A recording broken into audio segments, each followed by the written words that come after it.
Mabuhay DX, this is Teresa, Delta Whiskey 3 Tango Radio Zulu, Amateur Radio Philippines.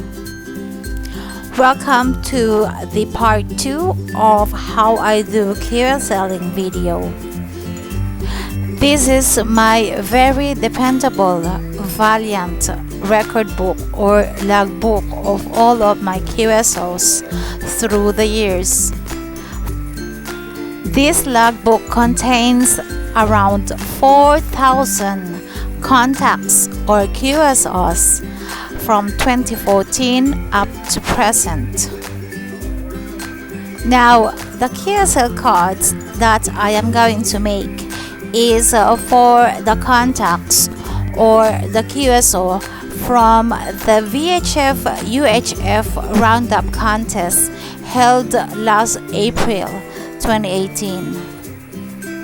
In every QSO, you have to record the contact station ID or identification such as the call sign, time and date of contact, band and mode, signal report and exchange.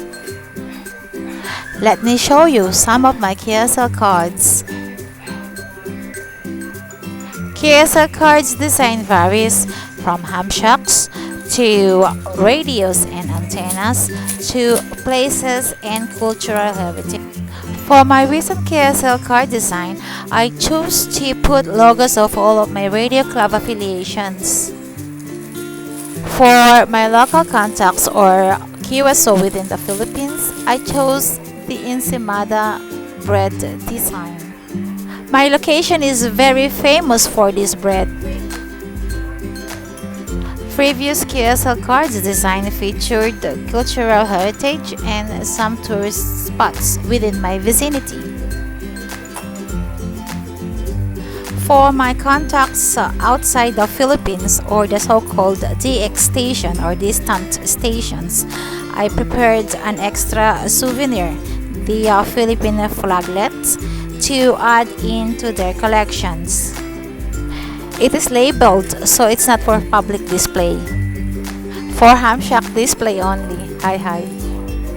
What else do I have?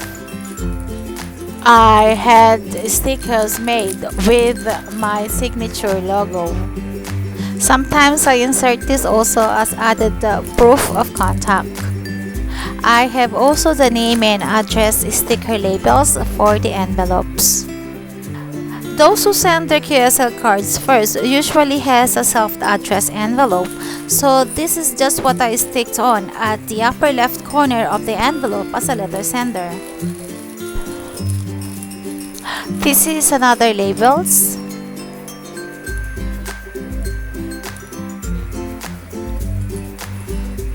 I have also special stickers for special QSO or special stations, for example a young lady perhaps, or club station. So cutting it here, I'll see you again on my next video of how I do QSLing part 3.